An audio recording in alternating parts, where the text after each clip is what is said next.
जी हमने last time छोड़ा था रजिस्ट्रेशन सर्टिफिकेट का।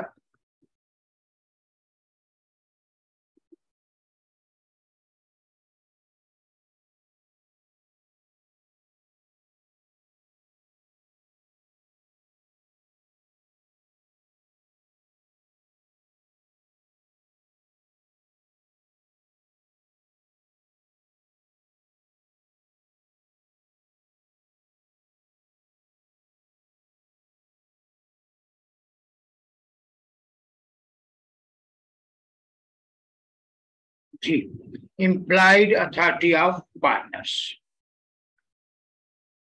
इम्प्लाइड अथॉरिटी और एक्सप्रेस अथॉरिटी दो चीजें आमतौर पे पूछी जाती हैं। यहाँ पे इम्प्लाइड अथॉरिटी और एक्सपर्ट अथॉरिटी क्या होती है। यहाँ पे ये इम्प्लाइड अथॉरिटी है, पार्टनर दूसरे स्लीपिंग पार्टनर से मर्जी जाए पूछे बगैर ये एक्टिव पार्टनर जो है ये काम कर सकते हैं। He can sell goods of firm but cannot sell immovable property of the firm without consent of other partners। यानी फर्म की प्रॉपर्टी तो वो सेल कर सकते हैं लेकिन इमूवेबल प्रॉपर्टी नहीं सेल कर सकते। He can purchase goods for firm on credit if it is necessary to carry on business। अगर जो है बिजनेस कैरी ऑन करने के लिए इनको गुड्स चाहिए तो क्रेडिट पे ले सकते हैं। He can accept payment and issue receipt for them on behalf of the firm। Firm के behalf पे वो पेमेंट रिसीव भी कर सकते हैं, इशू रिसीव कर सकते हैं। He can issue and accept check या other negotiable instrument on behalf of the firm। Firm के behalf पे चेक और other negotiable instrument रिसीव कर सकते हैं। He can defend any suit filed against the firm। Firm के against कोई suit file हुआ है डिफेंड कर सकते हैं। He can raise loan by mortgaging property of the firm। Firm की प्रॉपर्टी mortgage करा के लोन भी ले सकते हैं। He can employ staff, जो एम्प्लॉय जो है स्टाफ भी रख सकते हैं। He can settle accounts with personal dealing with the firm। Accounts के जो he can settle accounts with persons, जो पर्सन डील कर रहे हैं फर्म के साथ उनके अकाउंट वो उनसे फर्म के बिहाफ पे जो है डील कर सकते हैं। ये है इम्प्लॉयड अथॉरिटी। जहां पे नो इम्प्लॉयड अथॉरिटी आएगा कि वो ये काम नहीं कर सकते। To submit a dispute related to the business of the firm for arbitration. ये एमसीक्यूज भी आता है कि पार्टनर से पूछे बगैर वो फर्म का डिस्प्यूट आर्बिट्रेशन के लिए रेफर नहीं कर सकते। ये एमसीक्यूज भी आता है। To open a book bank account on behalf of the firm in his own name. Firm के ये बिहाफ पे अपने नाम का अकाउंट नहीं खोल सकते। To settle claim of the firm, firm के सेटल जाए क्लेम अपने नाम से सेटल नहीं कर सकते। To withdraw any suit filed by the firm, firm ने कोई सूट फाइल किया वो विदड्रॉ नहीं कर सकते। To admit any liability in suit against the firm, firm के अगेंस्ट कोई सूट फाइल हुआ है तो उसको जो है वो कोई रिमिशन या लायबिलिटी एक्सेप्ट नहीं कर सकते। To buy any movable property of the firm, firm की प्रॉपर्टी मूवेबल इमूवेबल जो है उनकी मर्जी के बगैर नहीं खरीद सकते। कोई ट्रांसफर भी नहीं कर सकते immovable property. To make an arrangement with on behalf of firm, firm के बिहाफ पे जो है पार्टनरशिप पूछे बगैर कोई अरेंजमेंट या पार्टनरशिप दूसरी नहीं कर सकते। ये क्वेश्चन आपका अक्सर आता है जिसमें आप लायबिलिटी ऑफ पार्टनर्स में आते हैं। मीन्स के जहां पे उनकी अथॉरिटी है वो ये काम कर सकते हैं और जहां पे अथॉरिटी नहीं है पार्टनर से पूछे बगैर नो एम्प्लॉयड अथॉरिटी ज्यादा पूछा जाता है। नेक्स्ट है restitution of firm. Restitution of firm means कि फर्म में कोई पार्टनर आ रहा है, जा रहा है, रिटायर हो रहा है, छोड़ रहा है, फर्म को रोक के हिसाब किताब करके उसका पैसा देंगे और नए सिरे से काम शुरू कर देंगे। That is restitution of firm. उसमें सबसे पहले है एडमिशन ऑफ पार्टनर। कोई पार्टनर एडमिट करना है तो पहली बात यह है कि इन एग्रीमेंट बिटवीन पार्टीज, और दूसरा सारे पार्टनर जो है वो एग्रीमेंट में है, और अगर कोई जो है पार्टनर शामिल कर रहे हैं और खास तौर पे माइनर तो वो सबकी मर्जी के बगैर शामिल होगा। अगर किसी भी एक पार्टनर में कार नहीं तो फिर वो शामिल नहीं होगा। ठीक है, with the consent of all old partner, जो पहले सारे पार्टनर है उनकी कॉन्सेंट से। कोई भी पार्टनर इंटर करना है तो उनकी कॉन्सेंट से करना है, अदरवाइज इनवैलिड होगा। रिटायरमेंट ऑफ पार्टनर, कोई पार्टनर रिटायर हो सकता है, एक तो सारे पार्टनर की मर्जी के साथ, दूसरा एग्रीमेंट में लिखा हुआ था, तीसरा एट विल। एट विल में कोई भी पार्टनर नोटिस देके जब चाहे रिटायर्ड हो सकता है। फिर है expulsion of partner. Expulsion of partner का मकसद यह है कि किसी पार्टनर को आपने निकाल दिया, ठीक है। निकालने के लिए 3 रूल चाहिए हो, एक तो एग्रीमेंट में था, दूसरा मेजॉरिटी ऑफ पार्टनर ने ये राइट यूज किया, और तीसरा in good faith. Good faith का मतलब यह है कि उसने वो जुर्म किया है जिसकी बेस पे आप निकाल रहे हैं। अगर इस क्या तीनों काम किए हैं तो फिर रेगुलर एक्सपल्शन हो गई। अगर तीनों काम सही नहीं है तो फिर वो इरेगुलर एक्सपल्शन होगी, यानी गुड फेथ में नहीं था, उसने वो काम किया ही नहीं था, या एग्रीमेंट में नहीं था, या मेजॉरिटी ऑफ पार्टनर ने डिसाइड नहीं किया, तो इरेगुलर एक्सपल्शन होगी। वो कोर्ट में अप्लाई करेगा और वो वापस आएगा, उसको सारा प्रॉफिट मिलेगा। इंसॉल्वेंसी ऑफ पार्टनर, जब कोई पार्टनर इंसॉल्वेंट हो जाता है तो उसके सारे एसेट टेक ओवर कर लेता है ऑफिशियल असाइनी, वो लोगों को सारे पैसे फिर देता है उस हिसाब से, रेशियो के हिसाब से।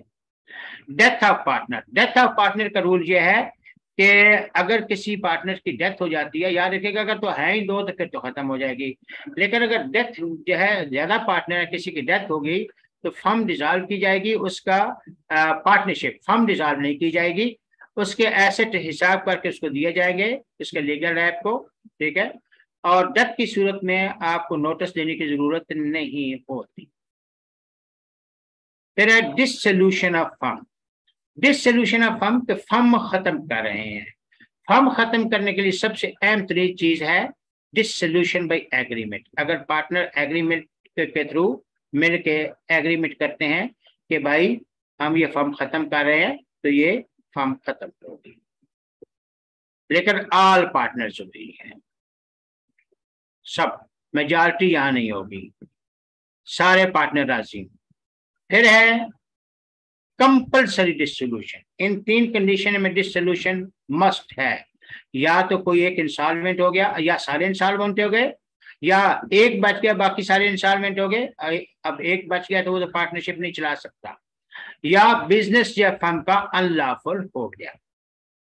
जी, ये कंपल्सरी डिसोल्यूशन में जाएगा।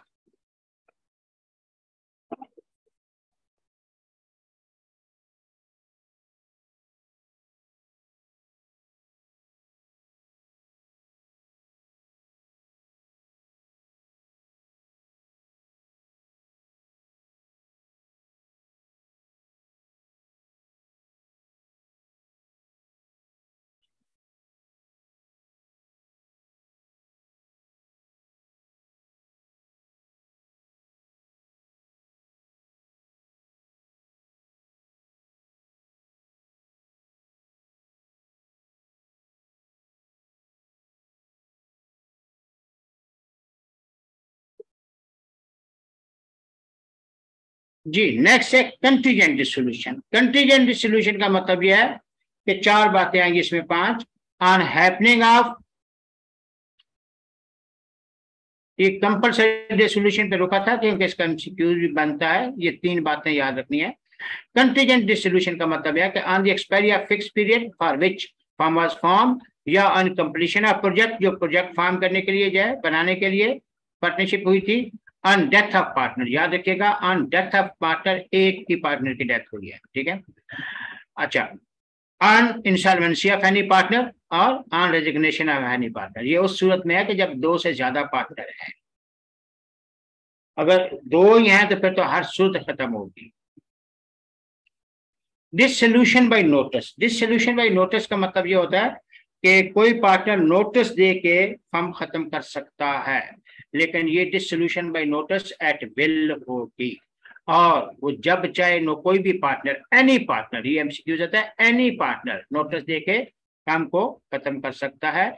और जब नोटिस दे दिया उस पर अगर डेट लिखी है तो उस डेट से जो है वो डिसोल्यूशन होगी, डेट नहीं लिखी तो जिस दिन नोटिस दिया उस दिन से डिसोल्यूशन होगी, और जब नोटिस दे दिया अब वो वापस नहीं ले सकता।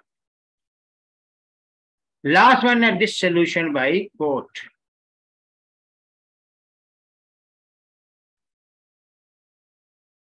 डिसोल्यूशन बाय कोर्ट में फिर 4-5 मेथड है। सबसे पहले इंसेंटिव, कोई पागल हो जाता है तो फिर कोर्ट अलाउ करेगी उसकी डिसोल्यूशन, और बेहतर होता है कोर्ट के थ्रू, क्योंकि ये ना हो कि दूसरे पार्टनर जो उसका हक खा जाए। परमानेंट इनकैपेसिटी, कोई जो है किसी को चोट लग गई या मींस कोई ऐसा एलिमेंट्स हो गया तो वो परमानेंटली इनकैपेबल हो गया, ठीक है, बिनाई चलेगी, कोई ऐसा इशू हो गया तो भी कोर्ट के थ्रू होगा। मिसकंडक्ट, कुछ चोरी घपला फ्रॉड की सूरत में, ठीक है, ये भी इस सूरत में भी कोर्ट के थ्रू रिजॉल्व होगी। ब्रीच ऑफ एग्रीमेंट, पार्टनर जो है मुसलसल जो एग्रीमेंट था पार्टनरशिप का उसको ब्रीच कर रहे हैं, ठीक है, यानी मनी यूज कर रहे हैं बगैर पूछे बगैर बताए अकाउंट्स। इसी तरह ट्रांसफर ऑफ इंटरेस्ट, किसी पार्टनर ने अपना इंटरेस्ट किसी दूसरे पार्टनर को ट्रांसफर कर दिया पार्टनरशिप पूछे बगैर, तो अभी फर्म डिसॉल्व होगी थ्रू कोर्ट। कंटिन्यूस लॉसेस, मुसलसल नुकसान हो रहे हैं और बाकी पार्टनर नहीं मान रहे तो कोई भी पार्टनर अप्लाई करेगा और कोर्ट ऑर्डर करेगी उसको डिसॉल्व करने का। और लास्ट है acute and just and equitable, ये वो सिचुएशन होती है कि जब पार्टनर आपस में स्पीकिंग टर्म में ना रहे, जब एक दूसरे से बातचीत ही खत्म हो गई तो फिर बेहतर होता है कोर्ट से डिसॉल्व करवाना। ये भाई कोर्ट था, 5 मेथड थे, 4 अदर देन कोर्ट और 1 through court. Consequences of dissolution, क्या होगा कॉन्सिक्वेंसेज ऑफ डिसोल्यूशन? सबसे पहले है application of property. Application of property यानी rights of partner on dissolution क्या होगा? सबसे पहले application of party on the dissolution of firm, every partner is entitled to have property of this firm sold and proceed apply to repay outside debts and liability of firm and to distribute the surplus among the partner। ये इससे ज्यादा आगे चल के बहुत अच्छा लिखा हुआ है इसी को। यूटिलाइजेशन ऑफ ऑफिस, ये वाला पॉइंट आगे चल के 4 पॉइंट में बहुत अच्छा लिखा हुआ है।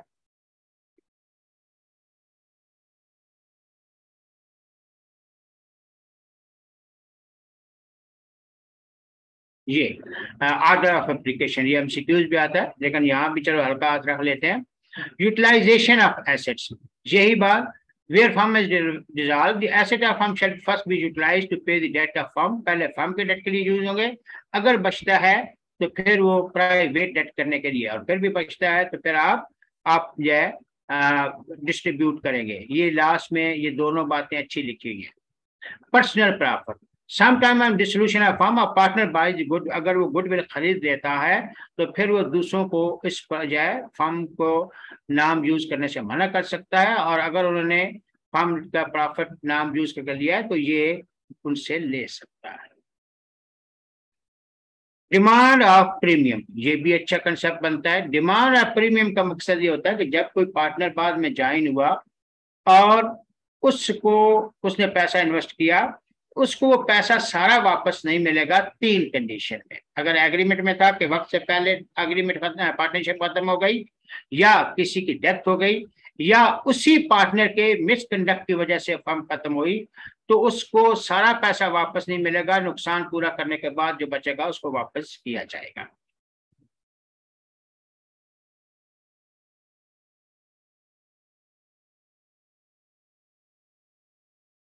नेक्स्ट है agreement based on fraud and misrepresentation, ये 4 भी अच्छे पॉइंट्स हैं। And if an agreement of partnership based on fraud or misrepresentation, partner can reject the contract, it has following right। अगर कोई किसी एक पार्टनर ने फ्रॉड के मिसरिप्रेजेंटेशन पे एग्रीमेंट किया तो दूसरे पार्टनर को वो पे करना पड़ी, तो अब उसके पास क्या राइट्स है? A lien on surplus of asset of the firm after payment of debts the firm for any sum paid by him for purchase of share in the firm, या कैपिटल कंट्रीब्यूटेड बाय हिम, कोई उसने ये है पे करना पड़ी तो firm के एसेट पे लीन कर सकता है। To be rent as creditor, वो क्रेडिटर काउंट होगा, जब जो है सबको पैसे देने हैं तो इसको भी उसी क्रेडिटर के हिसाब से दिए जाएंगे, क्योंकि इसने पैसा वो फर्म के फ्रॉड की वजह से इसको देना पड़ा, और जो नुकसान हुआ वो भी इसका जो है पार्टनर पूरा करेंगे। To be indemnified by partner guilty of fraud, जिसने फ्रॉड किया है, ठीक है, तो वो इंडेमनिफाई करेगा। Pristine from use of firm name या प्रॉपर्टी, जब पार्टनरशिप खत्म हो जाए तो पार्टनर एक दूसरे को पार्टनरशिप के नाम यूज करने से रोक सकते हैं, लेकिन जिसने गुडविल खरीदी है वो यूज कर सकता है। Liability of partner on dissolution, partner on dissolution सबसे पहले क्या करेंगे, थर्ड पार्टीज को, the partners of this all firm continue to be liable to third party for all act in connection with the affair of the firm until public notice is given। ठीक है, लेकिन जब dissolution हुई है तो third parties को जो liability है वो पूरी करनी है, लेकिन उसके बाद जो अगर डाई हो जाता है, जिसकी डेथ हो जाती है या इंसॉल्वेंट हो जाता है, ठीक है, उनका इसमें शामिल नहीं हो।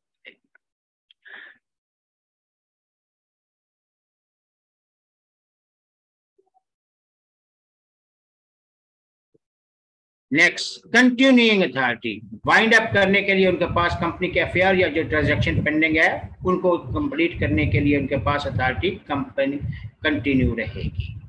नेक्स्ट है settlement of account upon dissolution, dissolution में अकाउंट कैसे सेटल किया जाएगा, सबसे पहले है सेल ऑफ गुडविल, गुडविल को जो है पार्टनरशिप की प्रॉपर्टी समझ के वो कोई एक पार्टनर या दो खरीदते हैं, ठीक है, तो वो या पार्टनर के अलावा कोई खरीद सकता है, वो भी वजह उसका पैसा शामिल किया जाएगा।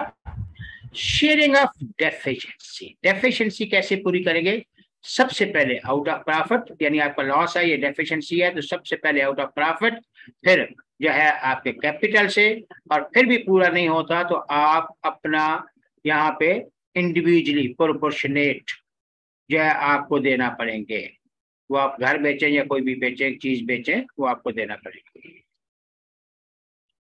Order of application of assets, ये ऊपर दो शुरू में मैंने कहा था जो पढ़े तो वो यहाँ बहुत अच्छा लिखा हुआ है, एक जनरल रूल लिखिएगा, ये एमसीक्यूज एज इट इज आता है। ऑर्डर ऑफ एप्लीकेशन कहता है कि सबसे पहले थर्ड पार्टी को दिया जाता है, फिर जो कर्ज है जिससे कोई एडवांस लिया हुआ है वो दिया जाता है उसको, वो पार्टनर भी हो सकता है, और तीसरा जो आपका कैपिटल है उसको पूरा किया जाता है, जिस पार्टनर जितने जितने कैपिटल है, और बच जाए तो फिर आप सरप्लस बांटते हैं। ये order of application of assets, ये सीक्वेंस पिक करना है, इसी सीक्वेंस की तरह एमसीक्यूज भी आता है।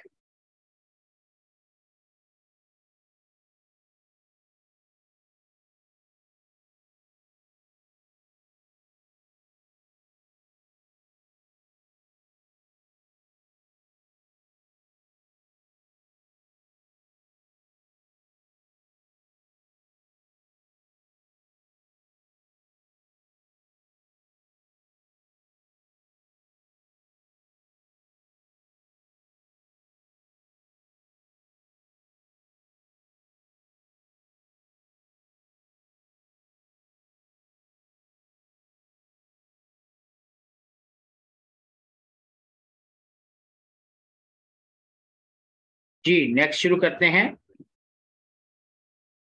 पार्टनरशिप को खत्म हो गया।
जी, अब हम पढ़ते हैं पिपरा रूल।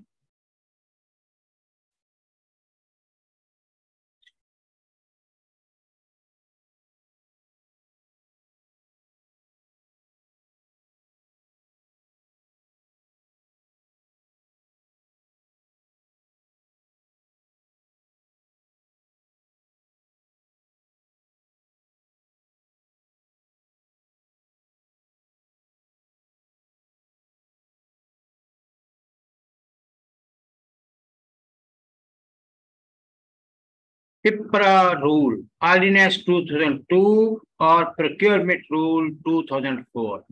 ये फर्स्ट हेडिंग में ही 3 एमसीक्यूज छुपे हुए हैं। Public procurement regulatory authority, PPRA. आपसे बोलोगे PPRA stand for police procurement regulatory authority या पब्लिक प्रोक्योरमेंट रेगुलेटरी एक्ट। याद रखिएगा, पहले एमसीक्यूज या 3 एमसीक्यूज है। Ordinance is called public PPRA ordinance 2002, 2003, 2004, 2002 और रूल्स 2004। ये पहले ही एमसीक्यूज, पहले पेज पे 3 एमसीक्यूज छुपे हुए हैं। Pipra, public procurement regulatory authority. यहाँ पे इंट्रोडक्शन है इसका, वही चीज ऊपर है। Establishment of authority, the authority established under this ordinance shall be called public procurement authority. It should be a body corporate. याद रखिएगा, ये एमसीक्यूज भी आता है। एक it is body corporate, not a body corporate, firm, तो body corporate, having perpetual succession and a common seat. It has all the powers assigned in the ordinance to acquire and hold property, both movable and immovable, and sue and can be sued in its own name. ये body corporate जब कहते हैं तो अपने नाम से property hold करती है, अपने नाम से स्टैंप रखती है, अपने नाम से स्यू की जा सकती है और स्यू कर सकती है।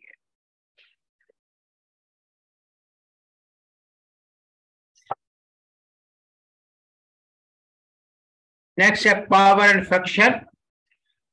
Authority can exercise following power in its own capacity. Number 1, monitor application of the laws, rules, regulations, policies, and procedure in respect of or relating to procurement.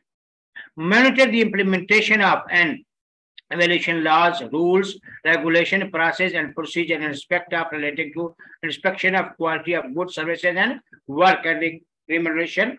Recommended reformulation thereof, revision यानी thereof it deemed necessary. तो सारे function, सारे चीजें वो monitor करती है, goods वगैरह सही बन रहे हैं, सही मिले हैं नहीं। Recommended to the federal government revision in the formulation of new laws, नए लॉ रूल बनाने हो तो recommend करती है फेडरल गवर्नमेंट को। Make regulation and lay down codes of ethics and procedure for public procurement, inspection of quality goods, services and works. ये यहाँ पे monitor public procurement practices and make recommendation to improve governance, transparency, accountability and quality of public procurement. यानी ये सारे इसके function हैं जितने ये पिपरा के बॉडी के अथॉरिटी जो है पिपरा की, इसके ये सारे फंक्शन हैं। क्वेश्चन आपका शुरू होता है यहाँ से एमसीक्यूज। इसके टोटल कंपोजिशन कितनी है? एक होगा, जो चेयरमैन होगा वो हमेशा सेक्रेटरी फाइनेंस डिवीजन होगा। यहां से आपके धड़ाधड़ एमसीक्यूज शुरू होते हैं। तो सबसे पहले चेयरमैन कौन होगा? Secretary finance division. मेंबर कितने होंगे? 9 मेंबर हैं। 9 मेंबर इसलिए है 1 2 3, यहाँ पे 1 2 3 4 5 और ये 3 हैं, साथ में पे 3 मेंबर्स फ्रॉम प्राइवेट सेक्टर। तो 5 और 3 8 और 9। तो टोटल कंपोजिशन 10 की है। एक चेयरमैन होता है, 9 मेंबर्स होते हैं। यहाँ पे आपके 2 एमसीक्यूज अच्छे बनते हैं। एक मिनट देखना चाहते हैं, देखिए।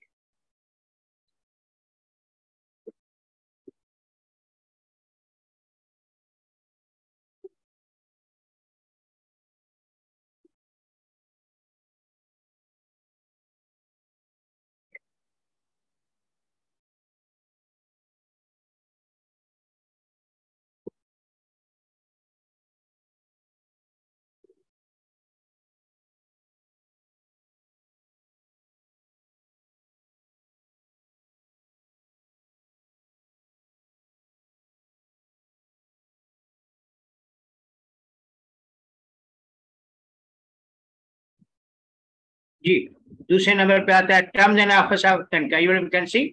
Member appointed from the private sector shall hold office for a period of 3 years। 3 साल के लिए अपॉइंट होते हैं, और अगर उनमें से कोई छोड़ जाए, मर जाए, रिजाइन कर जाए, तो फिर पब्लिक सेक्टर से ही वो बंदा अपॉइंट किया जाएगा। और रेजिडुअल पीरियड मीन 3 साल के लिए बोर्ड अपॉइंट हुआ, 2 साल बाद कोई मर जाता है तो जो नया अपॉइंट किया जाएगा वो 1 साल के लिए अपॉइंट किया जाएगा। Residual period mean remaining period. Next है मीटिंग ऑफ बोर्ड्स। यहां भी अच्छा, ये एमसीक्यूज 3 years वाला या रेजिडुअल वाला भी आप कंसेप्ट रखिएगा, अच्छा है, लेकिन यहाँ पे 4 एमसीक्यूज बहुत अच्छे वाले हैं। उसमें सबसे पहले है chairman shall preside the meeting and in his absence member elected by other members shall preside. यानी कौन मीटिंग चेयर करेगा? चेयरमैन। और अगर वो ना हो तो उसकी जगह पे कोई मेंबर जिसको दूसरे मेंबर सिलेक्ट करेंगे।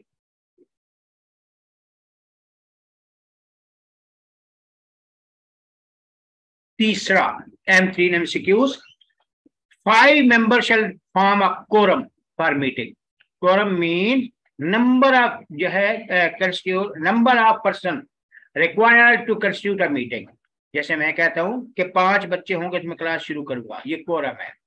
तो जब आप ये चूंकि 10 मेंबर हैं, 9 मेंबर और एक चेयरमैन है, तो कम से कम भी 5 मेंबर होंगे तो मीटिंग होगी, दैट इज quorum। तो 5, 6, 7 कितने मेंबर हों तो कोरम होगा। तो यहाँ पे एमसीक्यूज 5 का है, कम से कम भी 5 मेंबर होंगे तो कोरम कंसिडर होगा।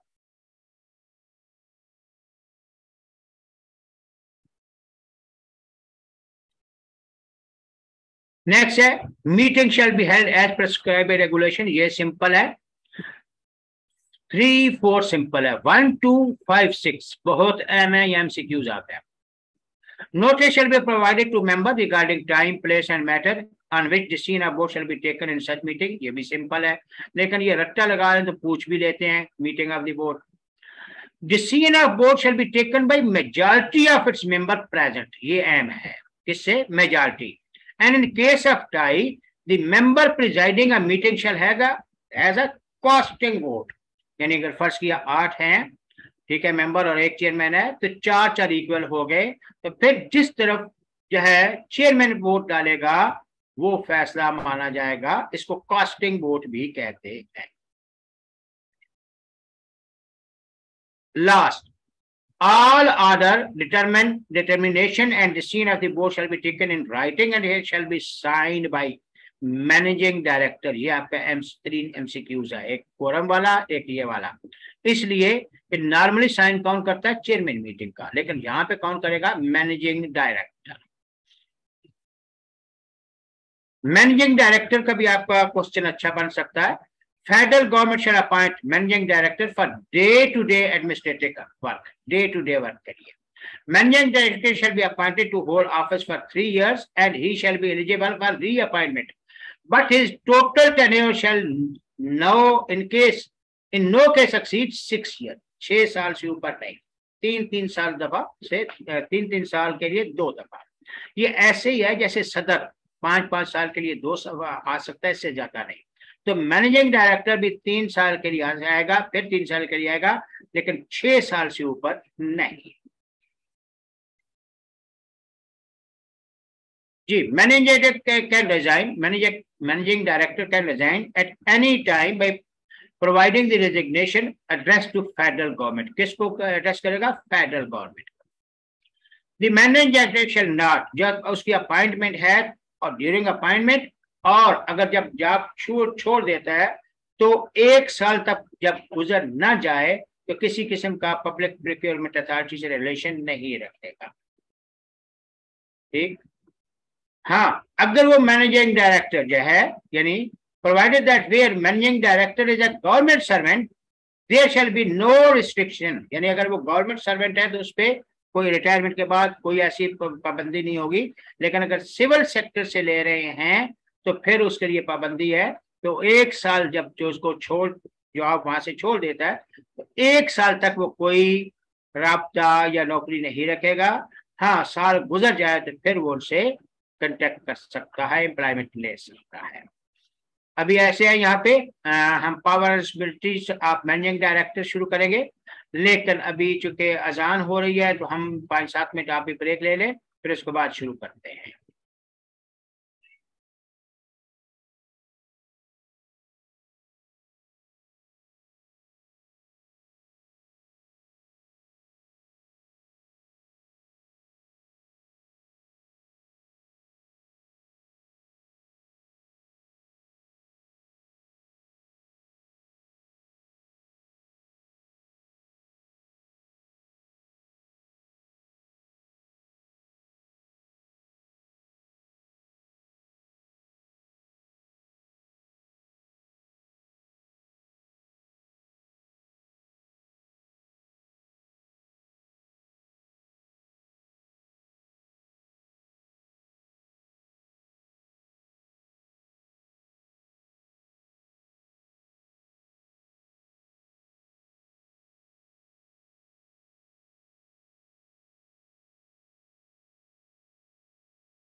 जी बेटा, हाँ, अशनार बहुत लेट ज्वाइन किया।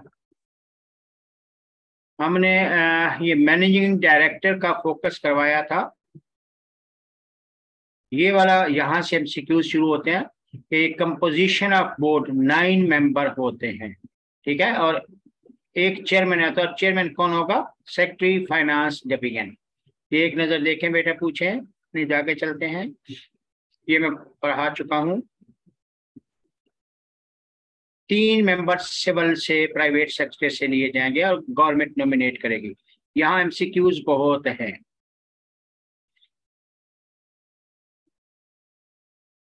इनके टर्म्स जो है 3 साल के लिए होगा, ठीक है। और अगर कोई छोड़ जाता है, रिजाइन करता है, तो नया अपॉइंट किया जाएगा रेजिड्यूल पीरियड के लिए, जो रिमेनिंग टर्म है।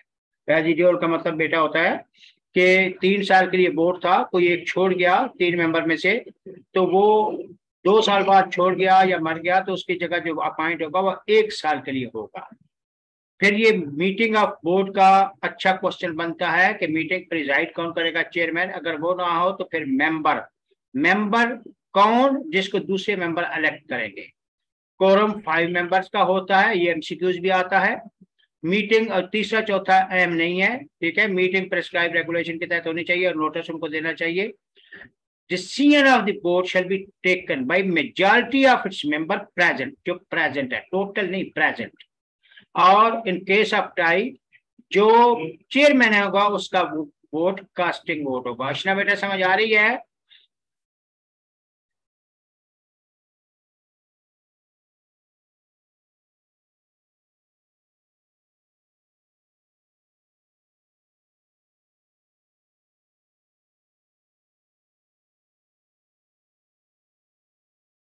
ओके। जो all order determination and decision of board shall be taken on writing और साइंड बाय मैनेजिंग डायरेक्टर। ये भी धोखा बच्चे खाते हैं कि चेयरमैन साइन करेगा, वो ऑप्शन देते हैं, चेयरमैन साइन करेगा, पेपर अथॉरिटी साइन करेगी, मैनेजिंग डायरेक्टर साइन करेगा। ये भी एमसीक्यूज आता है। मैनेजिंग डायरेक्टर के फंक्शन में पढ़ा चुका। पावर क्या है इसकी, है क्या है? Power and responsibility of managing director. ये रिटर्न एमसीक्यूज, रिटर्न क्वेश्चन आता है। Exercise administrative control over the personnel of the authority. Authority के जो पर्सनल है उस पर कंट्रोल जो है एडमिनिस्ट्रेटिव कंट्रोल करेगा। Exercise in respect of authority such other managing administrative, management administrative and financial power as deem appropriate by the authority. Submit annual budget proposal of authority to the board. Prepare annual report of authority for the board and the federal government. Exercise such power as board may delegate to him. Act on behalf of authority in an emergency, subject to obligation to report such action to the board and its next meeting and to seek the board's ratification. जब उसने कोई फैसला किया तो board में वो उसकी ratification करवाएगा, वो अप्रूव करेंगे। ये भी अच्छा आपका बनता है। पावर एंड रिस्पॉन्सिबिलिटी अक्सर रिटर्न आता है। 1 मिनट देखें, पूछना चाहते हैं पूछे।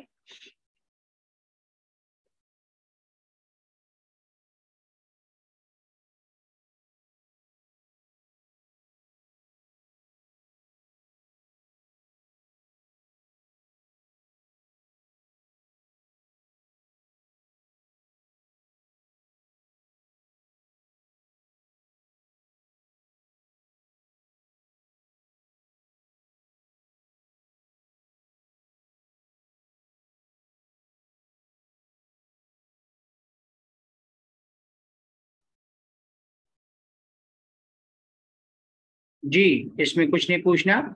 Disqualification to appoint as managing director. No person shall be appointed or continue as managing director if he has been convicted of an offense involving moral turpitude। मैं ये थोड़ा सा बड़ा कर देता हूँ।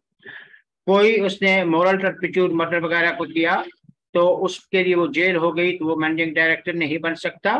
या has been remove from services for misconduct, कोई चोरी कपड़ा किया, तो भी वो अब डायरेक्टर नहीं बन, मैनेजिंग डायरेक्टर नहीं बन सकता।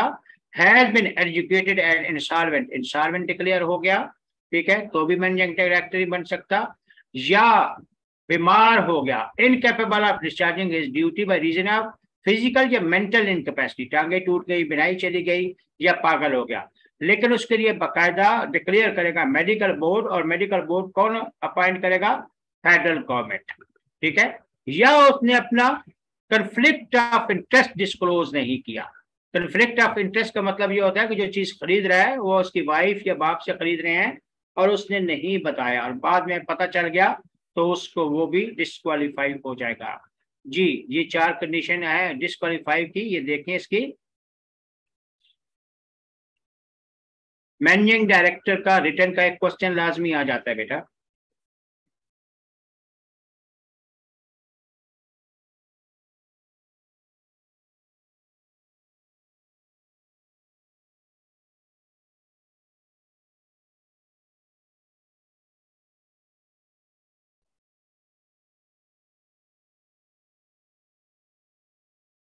ओके,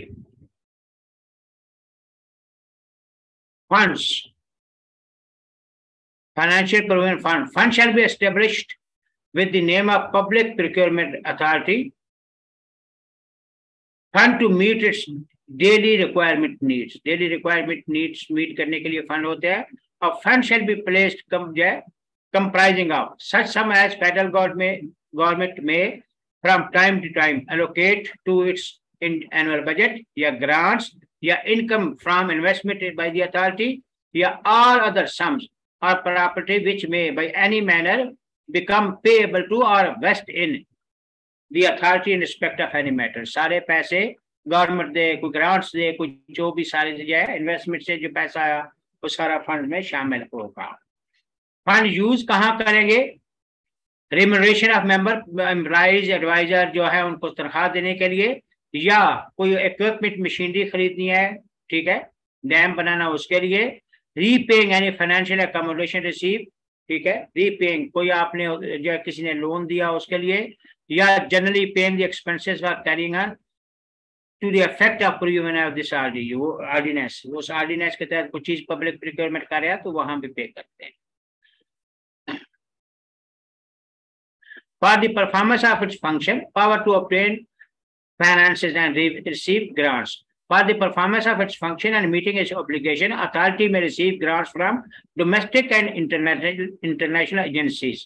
ये डैम बनाने के लिए जैसे लोग पैसा देते हैं, ठीक है, तो उनसे रिसीव कर सकते हैं। तनवीर समझ आ रही है? अगर उनके पास सरप्लस पैसे पड़े हुए हैं तो वो गवर्नमेंट के एडवाइस पे कहीं इन्वेस्ट भी कर सकते हैं। जी तनवीर समझ आ रही है बच्चा?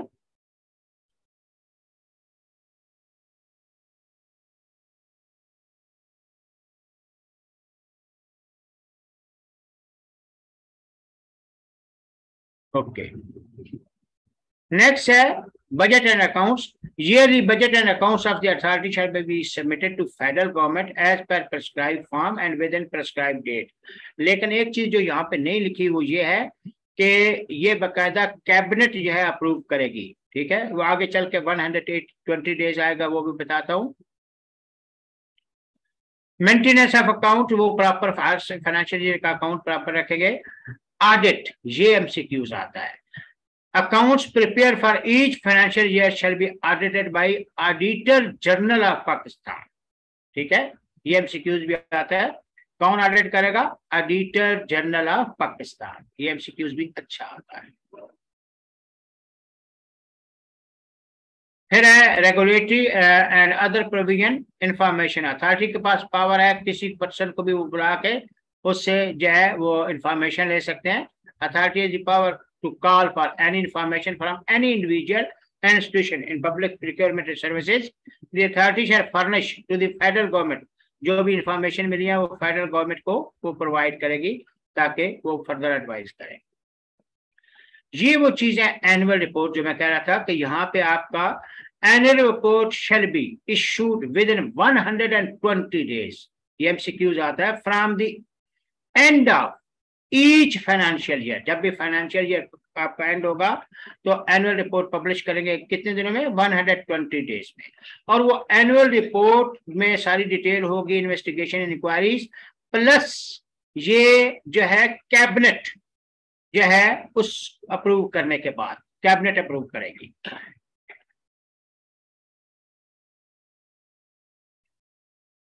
नेक्स्ट है मिसलिनियस अपॉइंटमेंट ऑफ अफसर। अथॉरिटी के पास पावर है कि वो काम जरूरी करने के लिए किसी को भी अपॉइंट कर सकती है। टर्म कंडीशन ये सिंपल है। हाँ, मेंबर जो भी यहाँ पे हो गए, chairman, member, general director, director general, officer, servant, ये सारे पब्लिक सर्वेंट काउंट होंगे with the meaning of 21 section 21 of Pakistan penal code. ये पब्लिक सर्वेंट काउंट होंगे। जी बेटा देखें, शाबाश।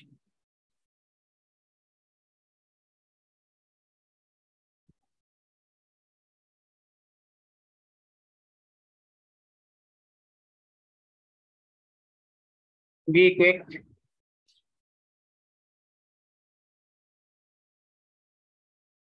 Delegation.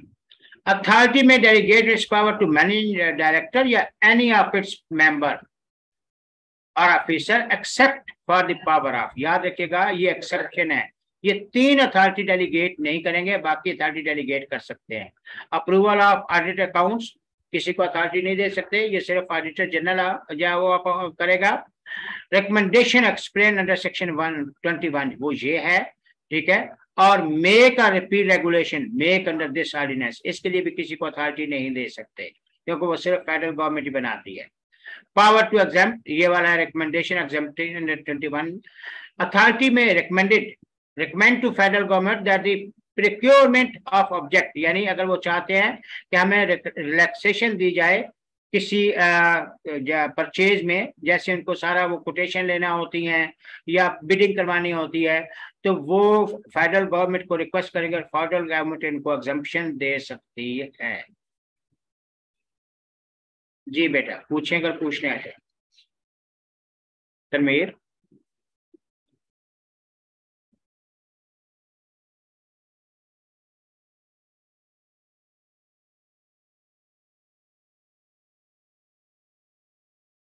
Okay,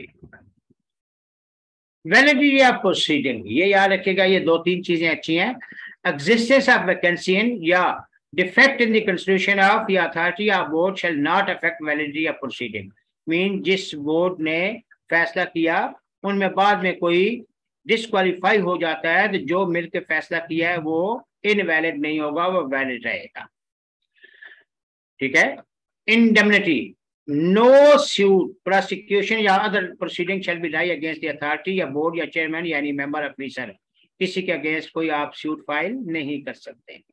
authority in respect of anything in good faith, कोई उन्होंने गुड फेथ में या इंटेंडेड टू बी डन काम किया रूल रेगुलेशन के तहत तो उनका कोई कसूर नहीं होगा, उनका यह कोई सूट फाइल नहीं कर सकते। कॉमन सील, अथॉरिटी के पास कॉमन सील होती है और वो किस में मैनेजिंग डायरेक्टर या कोई ऑफिसर जिसको चेयरमैन ने ऑथराइज किया उसके पास होगी कॉमन सील, ठीक है। और the seal shall be authenticated in the same manner as may be prescribed by regulation, and any document purporting to be sealed with the seal so authorized shall be receivable। जो authorise है वो उस पे documents पे authorise है उस seal stamp लगाएगा।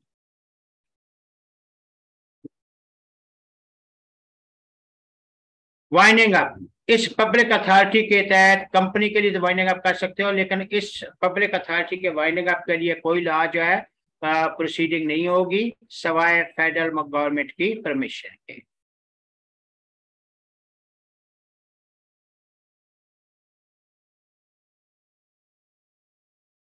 Power of, अच्छा ये 2 चीजें भी है ma'am. Power of federal government to make rules, federal government के पास पावर है कि वो रूल बना सकती है, और पिपरा अथॉरिटी के पास पावर है वो रेगुलेशन बना सकती है। ये भी एमसीक्यूज होता है कि रूल बनाने की अथॉरिटी किसके पास है और रेगुलेशन बनाने की अथॉरिटी किसके पास है। तो अथॉरिटी रेगुलेशन बनाएगी जो कि इनकंसिस्टेंट ना हो ऑर्डिनेंस से, ठीक है।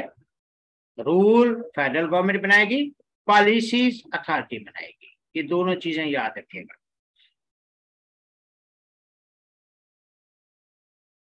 अशना क्लियर है?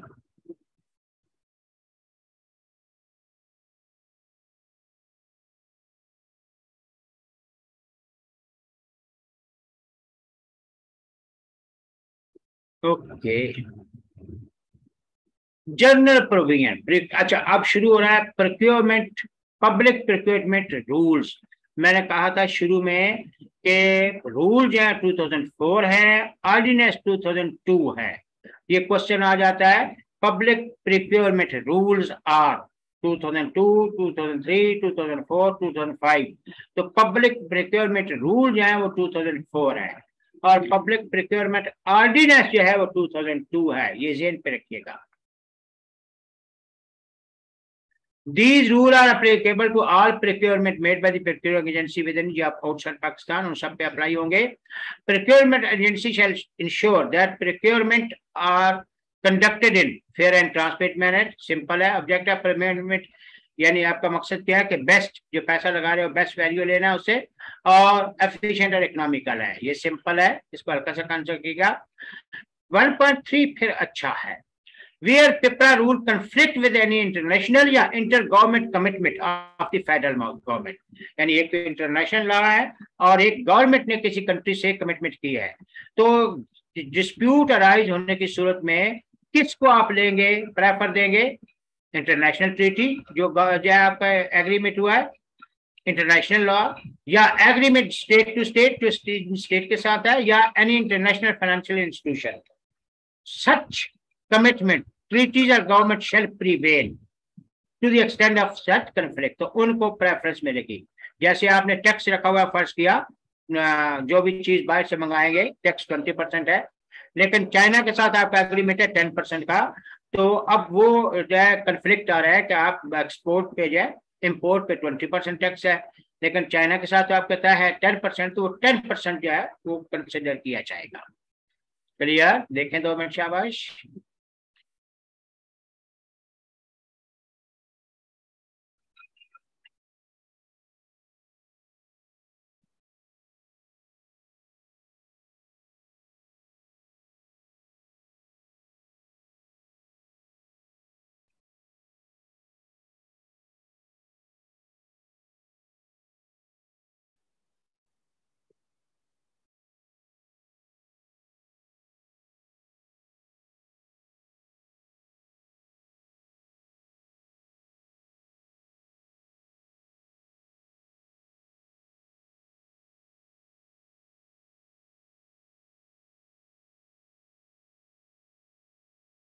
जी बेटा आगे चले।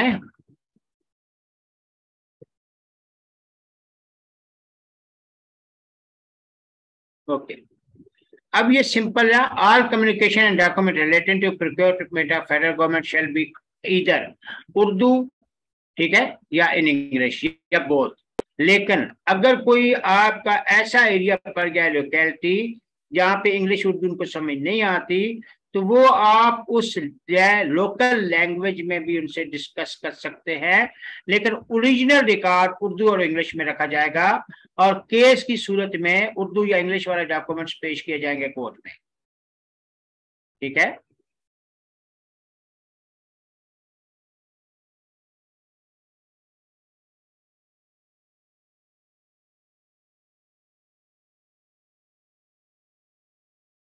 Okay, next, an integrity pact shall be signed between procuring agency and supplier contractor if procurement amounts exceed the prescribed limit. The pact shall be subject to approval by federal government।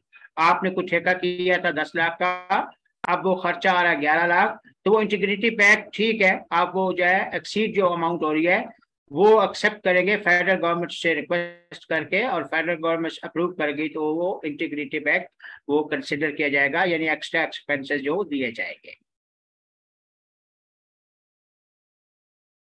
अच्छा, procuring agency में carry procurement process through electronic sources. E procurement process should be perform in a manner that it cover all the aspect of procurement process. जैसे online या e procurement, electronic procurement भी आप कर सकते हैं, लेकिन वो सारे प्रोसेस आप रेगुलेट करेंगे और रिकॉर्ड होना चाहिए।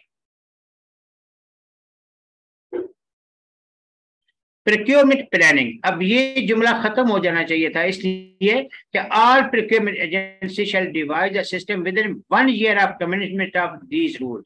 अब ये 1 साल से तो बहुत ऊपर हो गया, 2002 है ऑर्डिनेंस और 2004 है रूल्स, तो उसको 1 साल में वो डिटरमिन करना या सारा प्लानिंग करनी होती है। ये अब जुमला बेकार हो चुका, लेकिन फिर भी आप देख लें इसमें सारा चीज वो अवेलेबल रिसोर्सेज को नजर रखते हुए अपनी सारी वो चीजें और बेनिफिट जो एजेंसी को और आया वो सारी प्लानिंग करेंगे। ये सिंपल है, लेकिन अब ये चूंकि 1 ईयर तो बहुत अरसे का खत्म हो गया। जब एक दफा आपने लिमिट जाए सारी प्रिक्योरमेंट प्लानिंग कर ली तो फिर स्प्लिटिंग या रीग्रुपिंग नहीं करेंगे। ठीक है,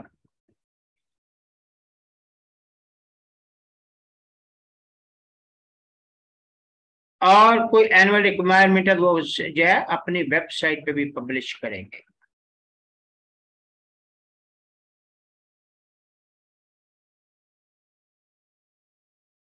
अथॉरिटी अपनी वेबसाइट पे भी करेगी और प्रिक्योर एजेंसी अपनी वेबसाइट पे भी करेगी।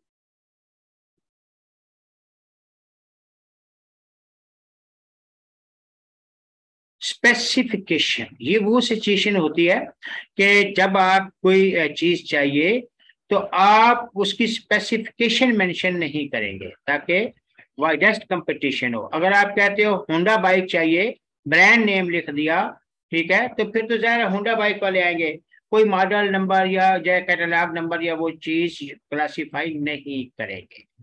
अगर आपने कोई ऐसी मजबूरी में किया तो फिर साथ लिखेंगे इक्विवेलेंट। ठीक है,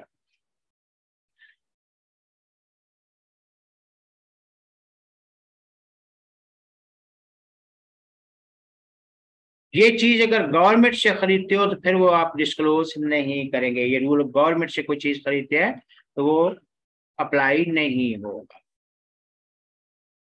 यानी पब्लिक सेक्टर कमर्शियल कंसर्न जो है, ठीक है, प्राइवेट सेक्टर की डिमांड पे तो ये ऊपर वाला रूल अप्लाई नहीं होगा। ब्रांड नंबर वाला स्टील मिल चल रही है तो स्टील मिल का कोई प्रोडक्ट आप जो है कोई खरीदना चाहता है, ठीक है, या आप जो है रिपेयरिंग सर्विसेज जहाजों की, तो वो रूल यहाँ पे अप्लाई नहीं होगा। वो तो गवर्नमेंट के पब्लिक सेक्टर में होते ही वही है।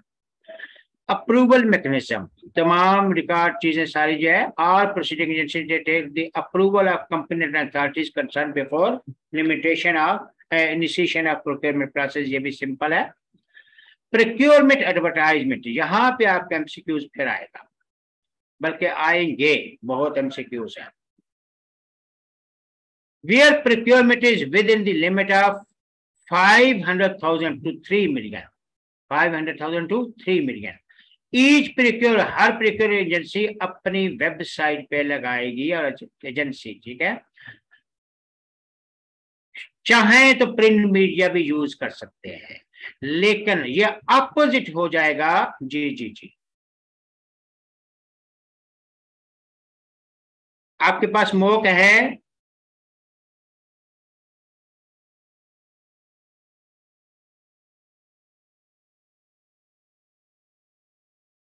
ये लाजमी आता है। मौका है तो मुझे सेंड कर दें।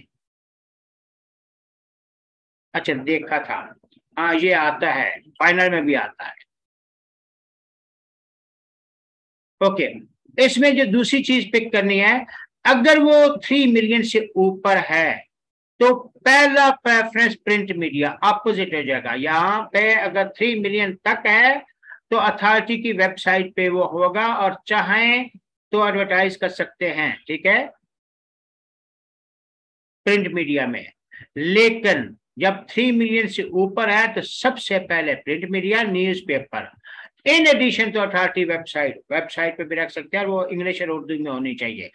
इसका जो प्रॉब्लम आएगा आपको, ठीक है, वो ये है कि रिस्पांस टाइम जो है आपको काउंट कब से होगा। इसमें देखें, अच्छा एडवर्टाइजमेंट जो आपने इलेक्ट्रॉनिक मीडिया पे किया, shall remain on website till the closing date of subscription of bids, वो वहां मौजूद रहेगी। रिस्पांस टाइम में ये चीज मेंशन होगी, ये चीज याद रखेगा। यहाँ पे नहीं है, ये यहाँ पे 3 मिलियन वाला आएगा रिस्पांस टाइम, इसको मद्देनजर रखिएगा। 3 मिलियन वाला ये नीचे रिस्पांस टाइम आएगा। Response time for receipt of bid या proposal shall be decided by procure agency from the time procurement opportunity advertise, जिस दिन एडवर्टाइज किया। यहाँ पे अब ये चीज याद रखेगा, कंप्लेक्सिटी अवेलेबिलिटी या एजेंसी ऑफ जो भी आप कंसिडर करेंगे जब रिस्पांस टाइम देंगे, response time shall not be less than 15 days for national competitive bidding and 30 days for international।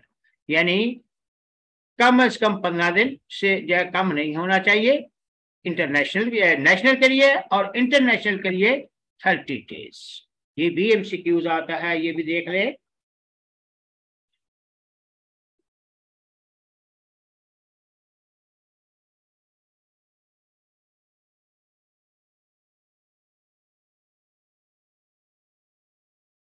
अच्छा, जब एडवर्टाइज करेंगे तो रिस्पांस टाइम मेंशन होना चाहिए और इमरजेंसी की सूरत में कोई लिमिट नहीं होती, ठीक है, टाइम लिमिट नहीं होती। For all procurement up to GMCQ, जो ऊपर मैंने कहा था, यहाँ पे इसको नजर रखिएगा, ये वाली चीज यहाँ पे, all procurement up to 3 million Pakistani rupees, the response shall be calculated from date of appearance on the advertisement, ठीक है, ऑन अथॉरिटीज वेबसाइट। तो up to 3 million authority's website, और वो चाहे तो न्यूज़पेपर में दे सकते हैं, लेकिन रिस्पांस आप टाइम कहां से काउंट होगा? अथॉरिटी की वेबसाइट से। और अबव 3 million किस दिन से? जिस दिन न्यूज़पेपर में पब्लिश किया है। ये एमएमसीक्यूज है।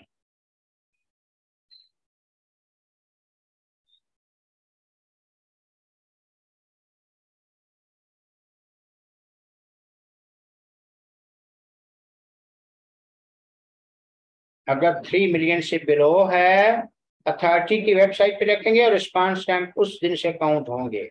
और अगर 3 million से कम है तो अथॉरिटी की वेबसाइट पे रखेंगे और रिस्पांस टाइम अथॉरिटी की वेबसाइट जिस दिन आपने रखा और जब प्लेस किया उस दिन से होगा। और अगर 3 million से अबव है तो फिर जिस दिन आपने पब्लिश किया न्यूज़पेपर, फर्स्ट पब्लिकेशन से।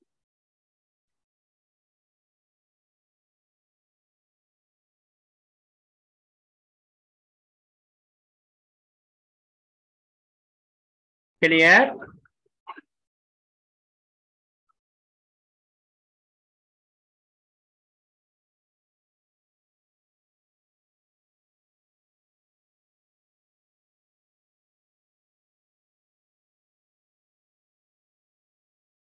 जी, यहाँ पे थोड़ा सा इश्यू है, exception. It is mandatory for all procure agency to advertise all procurement requirement if the value of procurement is within the limit of 100,000 Pakistani rupees to 500,000 Pakistani rupees, except in case, यानी when जो है 1 लाख से 5 लाख तक है, हालांकि इससे ज्यादा भी करते हैं, तो ये थोड़ा सा इश्यू है। एक्सेप्ट किन सूत्रों में नहीं करेंगे? The propose procurement related to national security and its publication can jeopardize national security objective, ठीक है, वो आपका नेशनल सिक्योरिटी से रिलेटेड है और वो राज अफशा हो सकता है, ठीक है, या किसी की इंटेलेक्चुअल प्रॉपर्टी है। इन दो सूत्रों में एडवर्टाइज नहीं करेंगे। नेक्स्ट है प्री क्वालिफिकेशन। प्री क्वालिफिकेशन जो है, जब आपने कोई प्रोजेक्ट बनाना है, कोई सिविल वर्क है, कोई कंस्ट्रक्शन है, तो उनसे पहले सारा रिकॉर्ड मांगेंगे, वो चेक करेंगे कि वो वाकई इस काबिल है या नहीं, वो सारी चीजें उनकी रेलिवेंट देखेंगे, उनका रेलिवेंट एक्सपीरियंस, पास्ट परफॉर्मेंस देखेंगे, फाइनेंशियल पोजीशन, वो सारी चीजें देखेंगे। उनमें देखने के बाद वो सारी चीजें आप जो है कि हाँ इनके पास मशीनरी वगैरह है नहीं है, वो सारी चीजें वो आप उनका रिकॉर्ड वगैरह मंगा के ये सिंपल रखना है। वो फॉर्म आप उनको देंगे कि आपके पास क्या क्या चीजें हैं, वो सारी फिल करके देंगे। उसमें जब आप वो चीजें सारी मैनेज करेंगे, ठीक है, देखेंगे यहाँ पे एक चीज है, prepare arrange procurement through framework arrangement of recurrent या common use item service including building service of those commodities whose market price fluctuates during the term of agreement for a maximum period of 3 years। इसको open and भी कहते हैं, और अगर 1 साल के लिए होगा तो उसको क्लोज एंड भी कहेंगे, आगे चल के आएगा, ठीक है। फॉर 3 साल के लिए उसका कंसिडर करेंगे जिनकी प्राइस फ्लक्चुएट होती है, लेकिन क्लोज एंड में जो है फ्लक्चुएशन हो या ना हो आप उसको नहीं रखेंगे। ये open and close framework, open 3 साल से है के लिए और क्लोज 1 ईयर पे है। यहाँ पे वो सिलेक्टेड सप्लायर के साथ करेंगे। Maximum duration of open framework work agreement shall not be more than 3 years and closed framework shall not exceed 1 year। ये आपका एमसीक्यूज भी अच्छा आता है, एक नजर देखें इसमें, चीज देखें।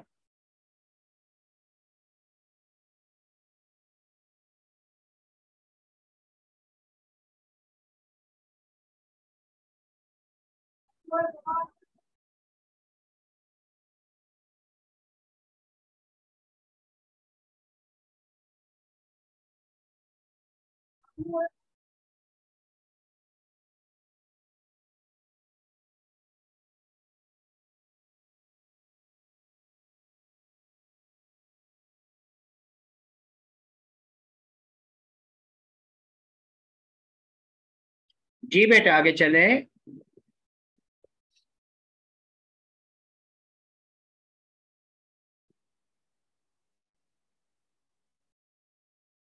नेक्स्ट है प्राइस एडजस्टमेंट फ्रेमवर्क।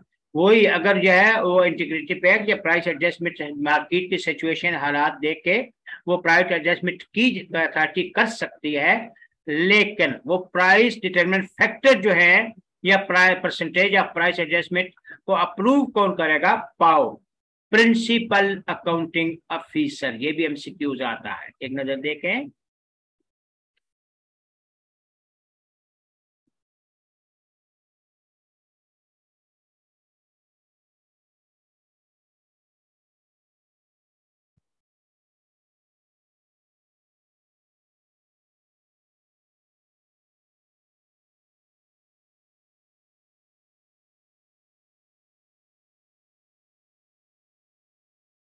पाओ, प्रिंसिपल अकाउंटिंग ऑफिसर, कौन डिटरमाइन करेगा?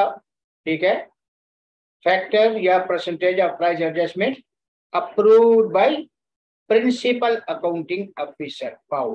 ये ध्यान में रखिएगा।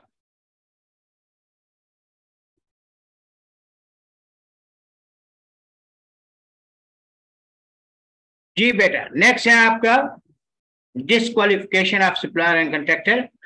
प्रोक्योरिंग एजेंसी अगर वो सारे जो उनसे चीजें मंगवाती है, चेक करती है, तो वो उनका रिकॉर्ड या चीजें या इक्विपमेंट सही नहीं होते तो उनको डिस्क्वालीफाई कर सकती है। ठीक है, बाकायदा उनको रीजन बताएगी। और अगर किसी ने झूठ बोला तो फिर ब्लैक लिस्टिंग करेगी, ताकि वो आइंदा इस प्रोसेस में हिस्सा ही ना ले सके। कोई करप्शन, कोई फ्रॉडुलेंट एक्टिविटीज हैं तो आप ब्लैक लिस्ट करोगे।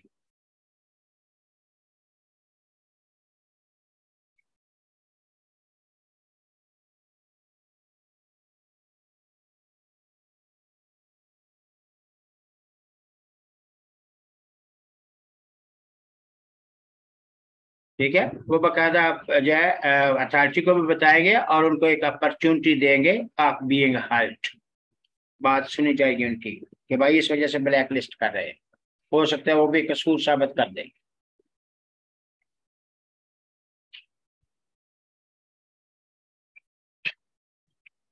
बी को बेटा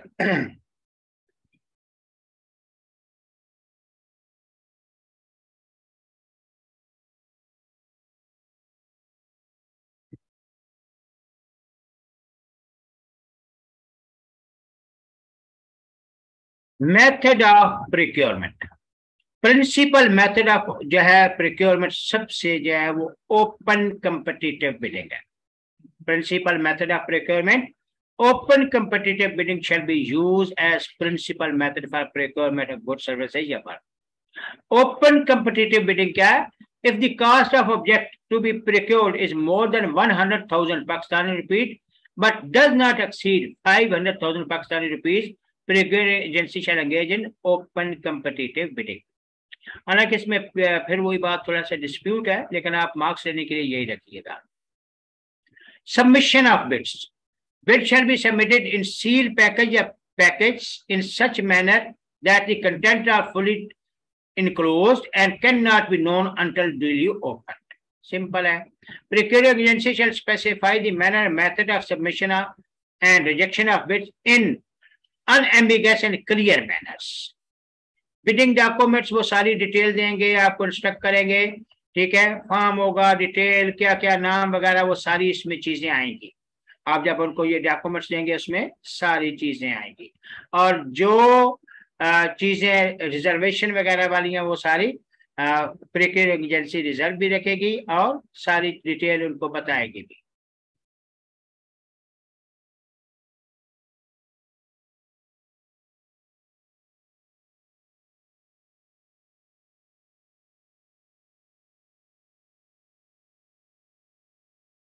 अगर किसी को इजाजत नहीं देना चाहती, अगर कोई लिमिटेड रखना चाहती है तो उसके पास अथॉरिटी है। आपका एमसीक्यूज ये वाला बहुत अच्छा है। बिड सिक्योरिटी, जब भी प्रिक्योरमेंट के लिए बिडिंग जो जमा करवाएंगे वो बिडिंग अमाउंट का 5% साथ जो है वो सिक्योरिटी जमा करवाएंगे, नॉट मोर देन 5%, यानी 5% तक, ठीक है। ये बिड सिक्योरिटी है। आगे चल के सेम क्वेश्चन बनेगा परफॉर्मेंस गारंटी, वो 10% होगा और वो कंट्रैक्ट अमाउंट का होगा। ये दो बातें ध्यान पे रखें। बिड सिक्योरिटी की जाए किसकी होगी, जो आपने बिडर ने बिड अमाउंट लगाई है उसका 5%। परफॉर्मेंस गारंटी किसकी होगी, कंट्रैक्ट की, कितनी, 10%।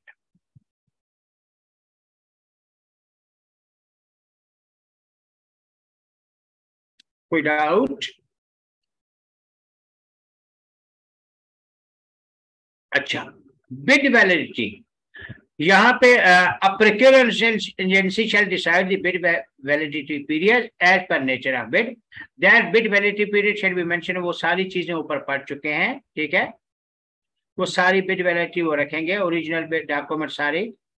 हाँ, वो कह सकते हैं कि आप जो है अपनी बिड वैलिडिटी बढ़ाएं, किसी वजह से वो लेट हो रहे हैं तो कह सकते हैं कि बिड वैलिडिटी बढ़ाएं।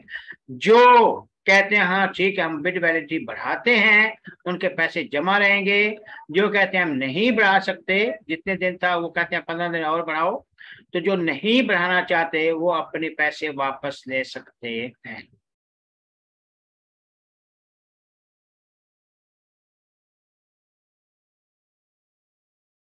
जी, extension of time for submission of bid, agency चाहे तो वर्क जो है लिमिट जो दिया था उसको एक्सटेंड भी कर सकती है, वो रीजन देगी साहब कि क्या, और सब बिडर्स को वो एक्सटेंशन डेट भी दे सकती है बिड जमा करवाने की। एवेल्युएशन, ठीक है, ओपनिंग एवेल्युएशन और रिजेक्शन फॉर बिड, जब वो बिड या ओपन करेंगे आगे प्रोसीजर आएगा, वो जो टाइम पीरियड है स्पेसिफाई उसमें वो ओपन करेंगे। लेकिन किसी भी तरह जब वो सारा फाइनल कर चुके, तो यहाँ पे 10 डेज का नहीं लिखा हुआ। हाँ, एक चीज यहाँ पे रखेगा, opening of bid, bid shall be open on the last date of submission of bids. इसका मतलब ये हुआ कि ओपनिंग ऑफ बिड और last date for submission same होगी। जैसे 20 दिसंबर लास्ट डेट है और 20 दिसंबर को ओपन की जाएंगी, लेकिन 12 बजे का टाइम रखा है तो 30 मिनट वेट करेंगे। Bid opening shall be conducted at least 30 minute after the deadlines, और वो सबके सामने अनाउंस की जाएगी और उनकी मौजूदगी में जो ओपन किया जाएगा। और वो सारे जो है जो बिडर हैं वो बाकायदा मिनट में या पेपर में साइन करेंगे। नॉर्मली रिकॉर्ड किया जाएगा इस चीज को और वो मिनट्स में बिडिंग के साइन करेंगे। अगर टाइम पीरियड के बाद जब सबमिट करवा रहे हैं तो वो एक्सेप्ट नहीं होगी।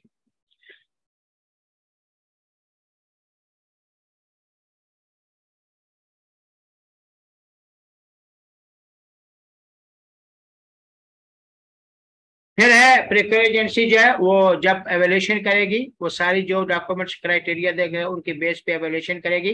अगर सही एवेल्यूशन क्राइटेरिया नहीं दिया तो ये मिस प्रिक्योरमेंट कंसिडर होती है।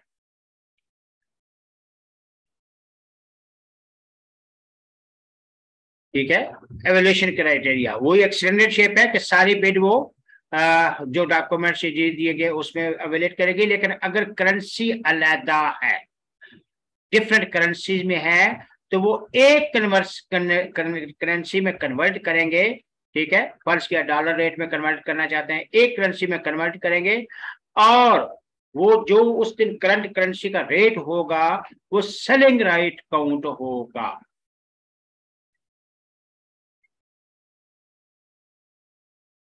जो स्टेट बैंक ने उस दिन भी किया है। Prevailing the exchange rate for currency shall be state bank quoted rates prevailing on the bid date opening. जिस दिन वो ओपनिंग होगी कन्वर्ट करने के लिए, तो जो करंट करेंसी होगी उसको लिया जाएगा। यहाँ पे नहीं लिखा हुआ सेलिंग रेट काउंट होता है।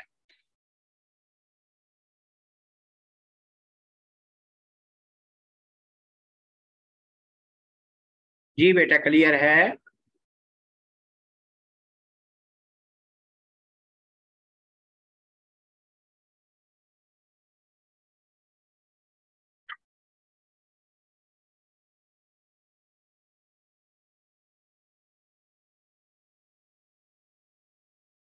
Okay, clarification of bits. जब बिट ओपन हो जाए तो कोई उसमें सब्सटेंस चेंज नहीं कर सकता, लेकिन क्लैरिफिकेशन मांग सकते हैं कि ये चीज क्लियर कर दो, सही नहीं लिखी हुई। ठीक है, तो वो बकायदा जो क्लैरिफिकेशन की रिक्वेस्ट होगी वो राइटिंग में होगी, रिस्पांस भी राइटिंग में होगा। डिस्क्रिमिनेटेड एंड डिफिकल्ट कंडीशन, कोई आप डिस्क्रिमिनेशन नहीं करेंगे कि आप चाहते हो कि सिंधी है तो सिंधी को जगह मिले, या पठान है तो पठान को मिले, ऐसा कोई डिफिकल्ट कंडीशन आप नहीं रखेंगे। नॉर्मल सबके लिए इक्वल अपॉर्चुनिटी होगी।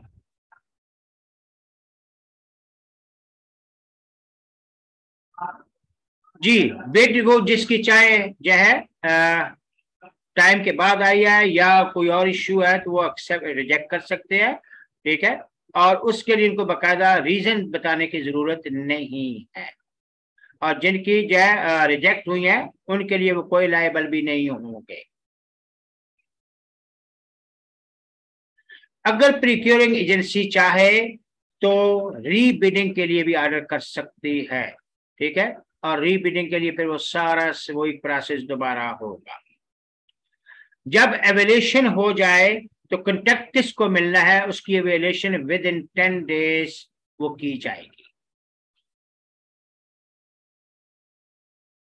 यानी जिस दिन कंट्रैक्ट असाइन करना है उसके विद इन 10 दिन पहले वो रिपोर्ट अनाउंस करेंगे। ये एमसीक्यूज भी अच्छा होता है। जी बेटा 2 मिनट देखें, शाबाश पूछें।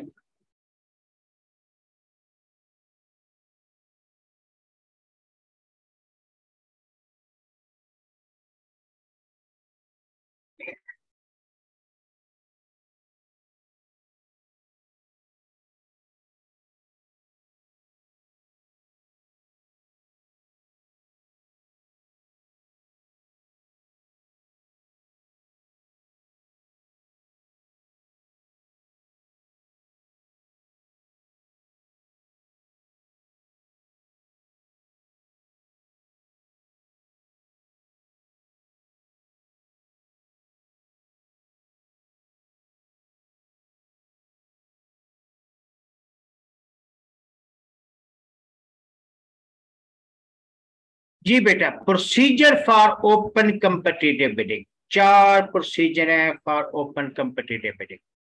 सबसे पहले है सिंगल स्टेज वन एनवेल्प, और सबसे ज्यादा मेन ओपन कंपिटिटिव बिडिंग है ये।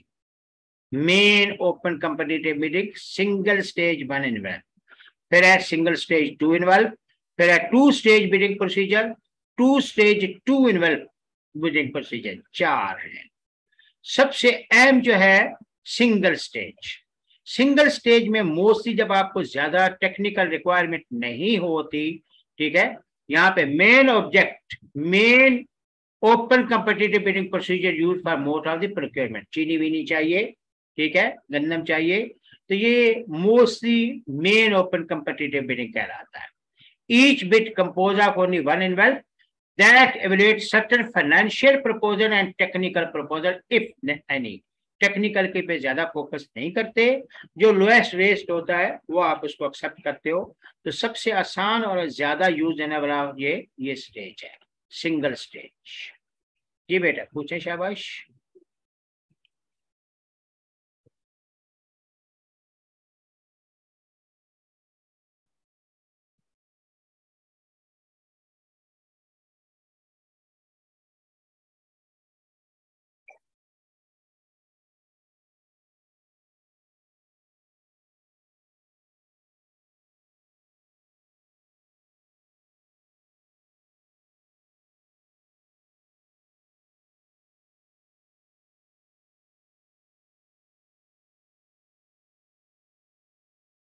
जी नेक्स्ट है single stage two envelope procedure.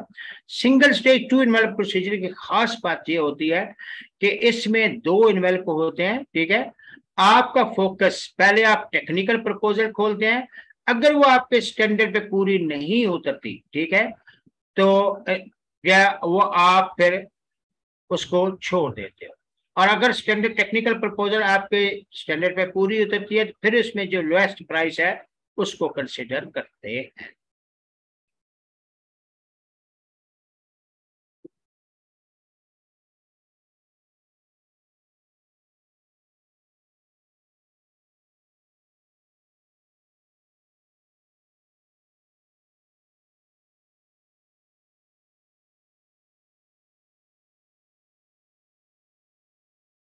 जिनके टेक्निकल प्रपोजल आपके मेयार पे पूरी नहीं उतरती वो फाइनेंशियल जो है वो जो है एनवेल्प वो आप नहीं खोलते। और जिनके ऊपर जो है वो टेक्निकल आपके टेक्निकल प्रपोजल आपके मेयार पे उतर रही है तो उसमें फिर जो लोएस्ट प्राइस है उसमें एवेल्युएट करते हैं। फिर एक टू स्टेज बिडिंग प्रोसीजर। इसमें सबसे पहले टू स्टेज बिडिंग प्रोसीजर सबसे कम्प्लेक्स है। जैसे आपने डैम बनाना है, अंडरग्राउंड रेलवे बनानी है, उस पे पहली स्टेज पे आप उनसे टेक्निकल इन्वेल्व मांगेंगे, अभी फाइनेंशियल मांगेंगे ही नहीं। पहले सबसे टेक्निकल प्रपोजल मांगेंगे। अगर वो टेक्निकल प्रपोजल जो आप चाहते हो उनके पास क्रेनें कितनी है, ठीक है, ट्रैक्टर ट्रालियां, ये टेक्निकल एलिमेंट्स कितने हैं, ठीक है, वो पहले बताएंगे। और अगर उसमें सफिशिएंट जो है वो चीजें नहीं है तो आप उनको यानी ये सबमिट कराने के लिए कम से कम 15 डेज नेशनल बिडिंग वही वाला और 30 डेज इंटरनेशनल बिडिंग का। अगर वो आपके म्यार पे पूरा उतरते हैं तो फिर उसको आप बोलेंगे कि टेक्निकल प्रपोजल के जो साथ अब आप जो फाइनेंशियल प्रपोजल जमा करवाओ। और अगर वो नहीं मानते, कहते हैं यानी आप उनको कहते हैं कि आपके पास या बिल्डोजर दो हैं, चार चाहिए, क्या ले सकते हो? अगर वो कहते हैं नहीं ले सकते तो बात खत्म हो जाएगी, दूसरों की से बात करेंगे। अगर वो कहते हैं हाँ ले सकते हैं तो फिर उनसे आप बात करोगे प्राइस की, तो फिर वो इन्वर्क जमा करवाएंगे। Fourth step two stage two envelope. यहां भी आप पहले टेक्निकल देखते हो। फर्क यह है कि दूसरे में टेक्निकल देखा, पसंद पे नहीं आया, आपने बुलाया नहीं उनको। लेकिन फोर्थ वन में जिनकी टेक्निकल प्रपोजल ओपन करेंगे, अगर वो उसमें आपके म्यार पे नहीं है तो उनको मौका दोगे। जैसे तीसरे में उनको पहले बुलाया था कि पहले टेक्निकल दो, तो यहां भी उनको आप पूछेंगे कि आपकी टेक्निकल प्रपोजल में लेके गए, दूसरे में तो आपने मौका ही नहीं दिया, फेंक दी, ठीक है। लेकिन फोर्थ में आप उनको दोबारा बोलेंगे कि टेक्निकल प्रपोजल में आपको ये चीजें कम है, दो बिल्डोजर या इतनी चीजें और चाहिए, क्या ले सकते हो? जो कहते हैं हाँ ले सकते हैं, उनको फिर बोलोगे कि आप जो है फाइनेंशियल प्रपोजल भी साथ जमा करवाओ। और जो नहीं कर दे सकते उनको वापस कर दोगे, उनकी सिक्योरिटी भी वापस कर दोगे। कोई डाउट? देखें 2 मिनट, शाबाश, पूछे, बड़ा अहम है।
जी बेटा, ये कंप्लीट है। नेक्स्ट आए अनसोलिसिटेड प्रपोजल। ये वो सिचुएशन होती है कि अनसोलिसाइटेड का मतलब ये होता है कि एक तो आपने एडवर्टाइज की, ठीक है, उसके बदले में रिस्पांस आया। ये वो लोग होते हैं कि जो खुद से जो है अपनी प्रपोजल देते हैं कि ये काम करवाना है तो हम इसमें माहिर हैं, और वो फिर प्रपोजल 3 रुकनी कमेटी बैठती है उसको एक्सपर्ट की, वो देखती है कि वाकई इनकी प्रपोजल सही है या नहीं, तो फिर उस काम के लिए वो बाकायदा एडवर्टाइज करती है, लेकिन अनसोलिसिटेड प्रोवाइड जो है उसका नाम मेंशन नहीं करेंगे। और जब दूसरी प्रपोजल आएंगी तो जो अनसोलिसाइटेड, जिसने चमचा, मैं तो कहता हूँ इसको, कि जिसने कहा था मैं आपको ये चीज बना के देता हूँ, उसको 5% एडिशनल वेटेज दी जाएगी। इनफैक्ट कंटेक्ट मिलता ही इसको है। अगर कोई और जो है बिडर नहीं आता तो फिर डायरेक्ट इसको दे दी जाती है।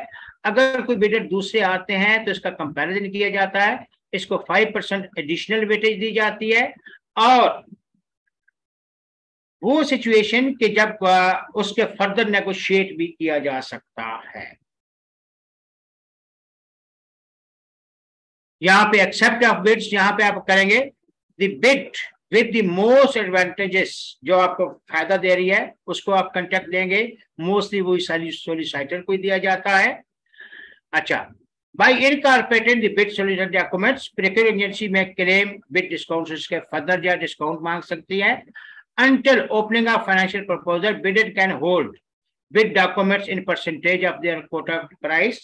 जब तक ओपन नहीं हो जाती, ठीक है, तो डिस्काउंट कर सकते हैं।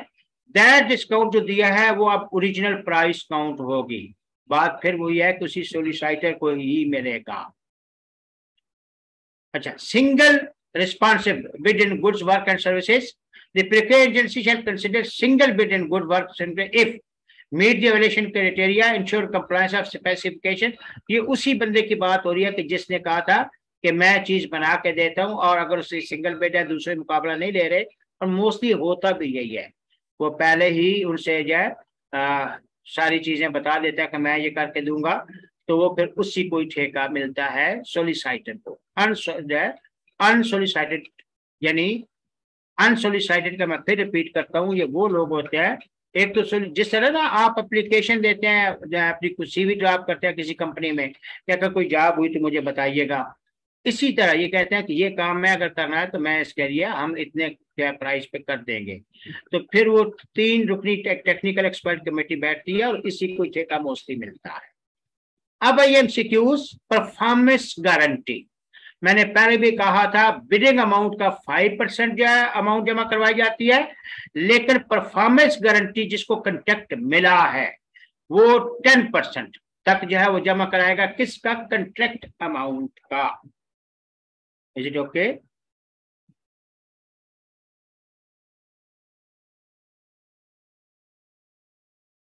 जहां पे कोई डैम बनाना है, आपको बाहर से कोई मशीनरी वगैरह मंगवानी है, तो वो उस बिडर से या उस कंट्रैक्टर से लेटर ऑफ क्रेडिट भी मांग सकते हैं, ठीक है, और इंटरनेशनल चैम्बर ऑफ कॉमर्स का लेटर कि उनको बाहर से जो भी चीज मंगानी हो उनके पास ऐसी प्रोविजन है।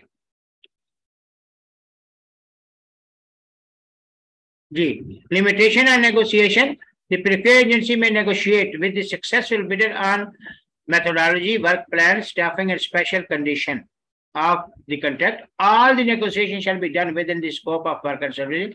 Authority may determine the extent and type of negotiation. ये simple है, इसको छोड़ दें। अच्छा, next है confidential, जो भी उनके पास इंफॉर्मेशन आई है उसको confidential रखेंगे। अब आए आपका M3, फिर मेथड शुरू होता है alternative method of procurement. Alternative क्या है? जो बिडिंग के लिए मोस्टली नहीं होते अल्टरनेटिव। सबसे पहला है पेटी परचेज।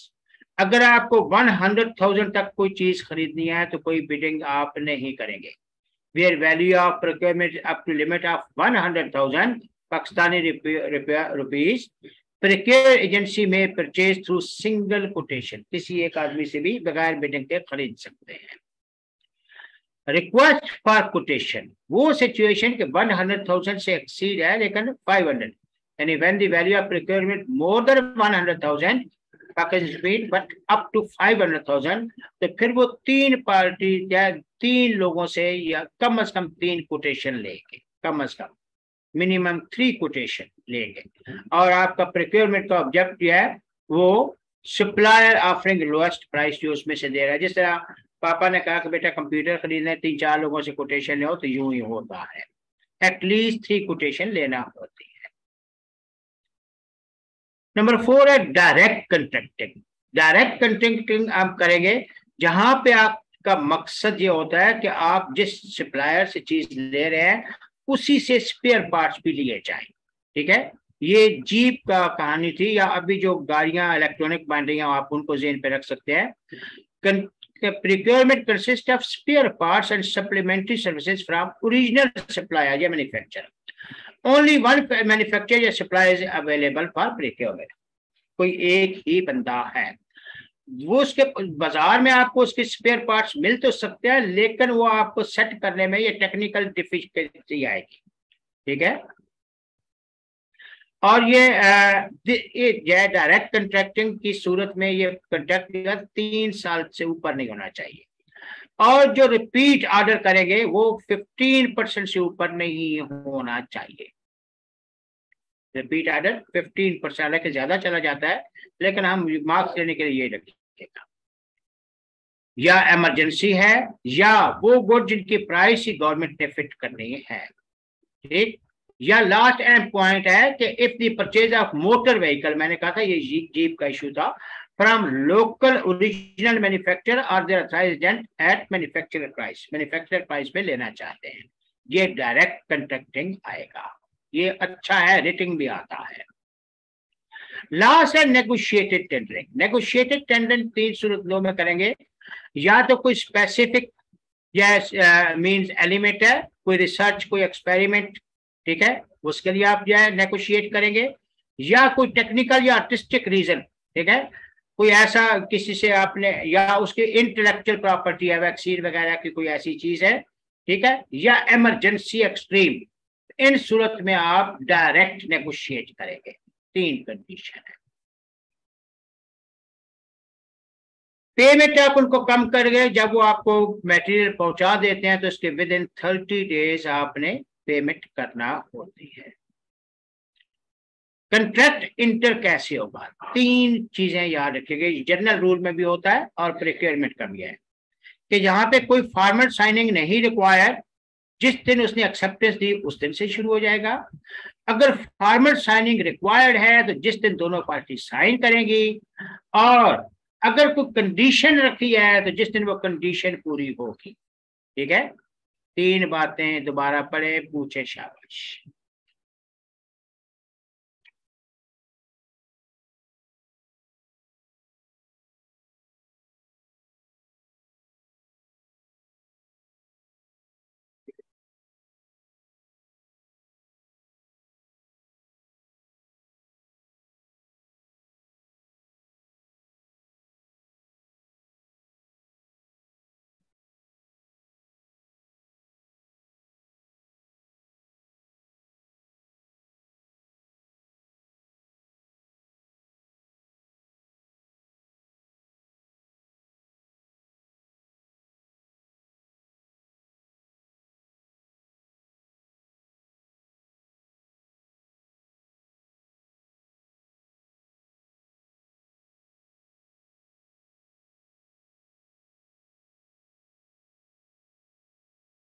जी बेटा, इसमें ये जनरल कंट्रैक्ट भी है कि जिस दिन अगर फॉर्मल रिक्वायर नहीं है साइनिंग की, तो जिस दिन एक्सेप्टेंस हुई उस दिन से शुरू हो जाएगा, या वो जो जो छोटी मोटी चीजें जैसे पेटी परचेज वगैरह, और अगर साइनिंग रिक्वायर्ड है तो जिस दिन दोनों पार्टीज ने साइन कर दिए। ठीक है, और तीसरा कि जब कोई कंडीशन रखी थी कि हमें ये सैंपल या कोई चीज दिखाएंगे, जब वो कंडीशन पूरी होगी। क्लोजिंग ऑफ कंट्रैक्ट, जब आपको गुड्स प्रोवाइड कर दिए गए या जो काम दिया था वो सारी डिटेल हो गई, और तो फिर आप उसको सर्टिफिकेट इशू कर दिया। ठीक है, और तो क्लोजिंग कंसिडर होगा, और सर्टिफिकेट जिस दिन फाइनल गुड्स पहुंचाए जाते हैं उसके विद इन 30 डेज आप उसको वो देते हैं सर्टिफिकेट। अगर कोई डेफिशिएंसी है, कोई चीज रहती है, तो आपको उसको बताएंगे, और उसको वो डेफिशिएंसी विद इन 30 डेज पूरी करनी होती है। ठीक है, वो अनसेटल्ड क्लेम जिसमें आपका डिस्प्यूट है, उसके अलावा बाकी आप उनके सारे सेटलमेंट करेंगे, लेकिन 60 डेज से ऊपर नहीं होना चाहिए।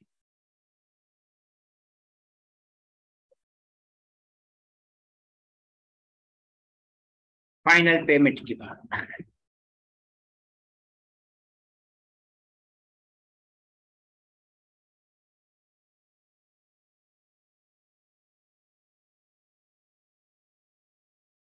ये डिफेक्ट की सूरत में है।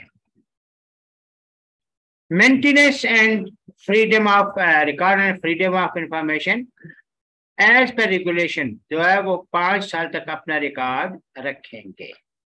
डॉक्यूमेंट क्या है, 5 साल तक रखेंगे।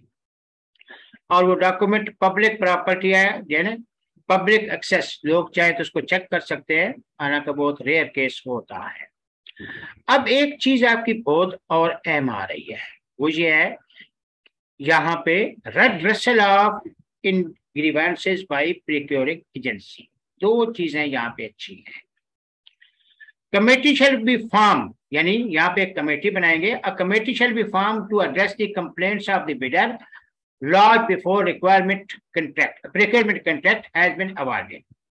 ठीक है। Committee shall consist of odd number of person, ये एमसीक्यूज आता है, with such power and authorization. जब भी प्रोक्योरिंग कंट्रैक्ट आपने देना शुरू किए, एक एजेंसी बनाया, कमेटी बनाएंगे जो ऑड नंबर की होगी। Odd number mean 1, 3, 5। ठीक है। और वो जिसको कोई मसला है, कंप्लेन है, वो विद इन 15 डेज उस कमेटी के पास एप्लीकेशन लगेगा। इन्वेस्टिगेशन की जाएंगी कमेटी की तरफ से विद इन 15 डेज, जिस दिन वो रिसेप्ट हुआ। ठीक है। और जिसने कंप्लेन किया, डजंट मीन कि आप जो है जो जिसको कंटेक्ट दिया इसको रोक देंगे, नहीं। अगर वो सेटिस्फाइड नहीं है कमेटी के डिसीजन से, तो वो रेलिवेंट कोर्ट में अपील कर सकते हैं। ये भी अच्छा कंसेप्ट है, पूछे शाबाश।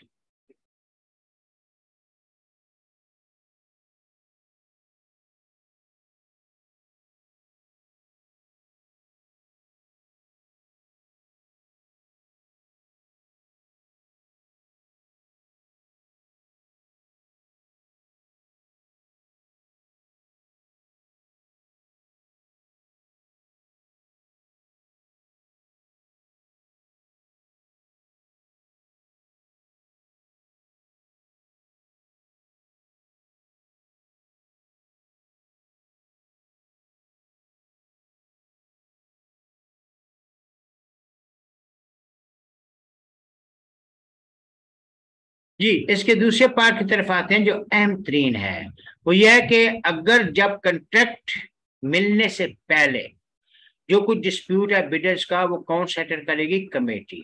लेकिन जिनको कंट्रैक्ट मिल गया है, उनके लिए बाकायदा आप आर्बिट्रेशन एलिमेंट्स जो है वो करेंगे, आर्बिट्रेटर अपॉइंट करेंगे।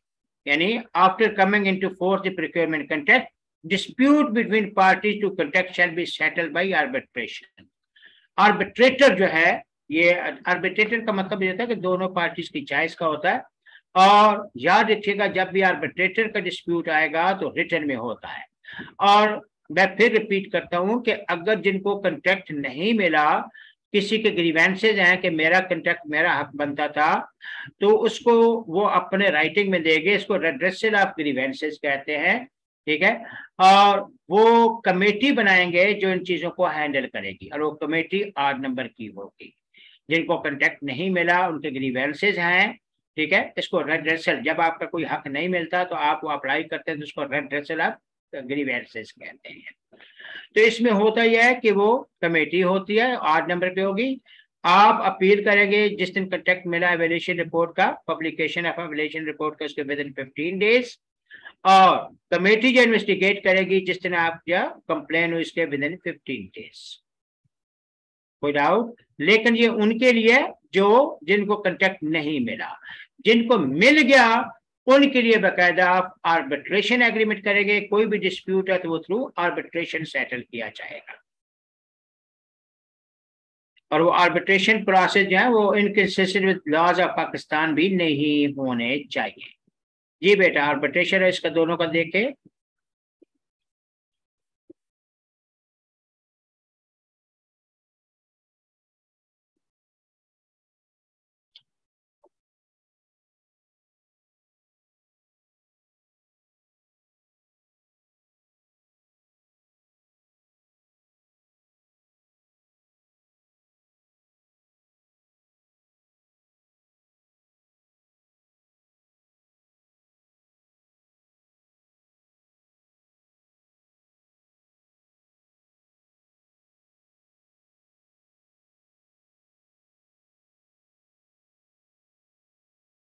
जी, मिस प्रिक्योरमेंट का मतलब ये होता है any unauthorized breach of this rule shall amount to mis procurement. दो चीजें मिस प्रिक्योरमेंट में जाती हैं, या तो एवेल्यूशन क्राइटेरिया सही नहीं था, या अनऑथराइज्ड ब्रीच ऑफ रूल्स है वो भी मिस प्रिक्योरमेंट में जाएगा। लास्ट इसका है, बाकी फिर एमसीक्यू शुरू होंगे। Overriding effect. ओवरराइडिंग इफेक्ट का मतलब ये होता है the provision of these rule shall have effect, यानी ये रूल है ये अफेक्ट इनका होगा, notwithstanding anything contrary contained in any other rules concerning public procurement। कोई और पब्लिक प्रिक्योरमेंट है तो इससे कोई फर्क नहीं पड़ता, ये रूल इन रूल का अफेक्ट होगा। prevailing rule and procedure will remain applicable only for procurement of goods and services। Routine के तो वो जो है वो वही रहेंगे, लेकिन ओवर है अगर कोई इनकंसिस्टेंट आ रहा है इन रूल से तो लोकल में, ठीक है, तो ये रूल ओवरराइड करेंगे। इंटरनेशनल की बात नहीं कर रहा।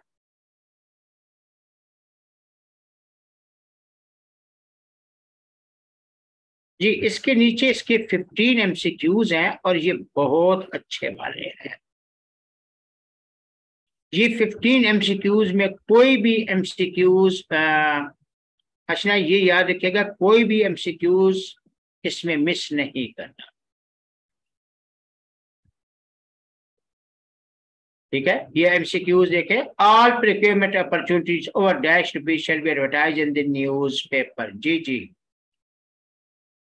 हाँ ये है, ये जैसे वन का कौन सा होगा, ABCD,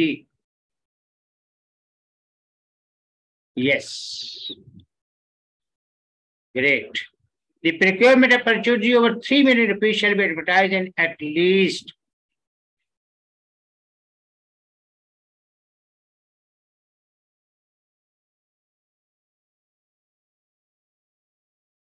ये देखें एक मिनट,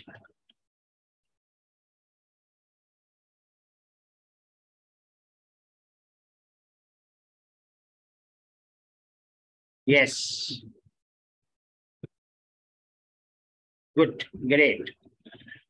ये मैं फिर कह रहा हूं कि ये एमसीक्यूज आप कहीं भी छोड़ेंगे नहीं, ये बहुत अच्छे एमसीक्यूज हैं। ठीक है बेटा, हम कंप्लीट हो गया, अगर कोई क्वेश्चन पूछना है तो पूछें।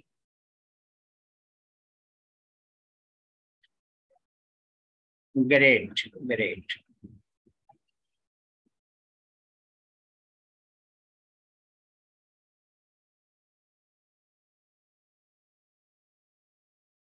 पूछे पूछे, शाबाश।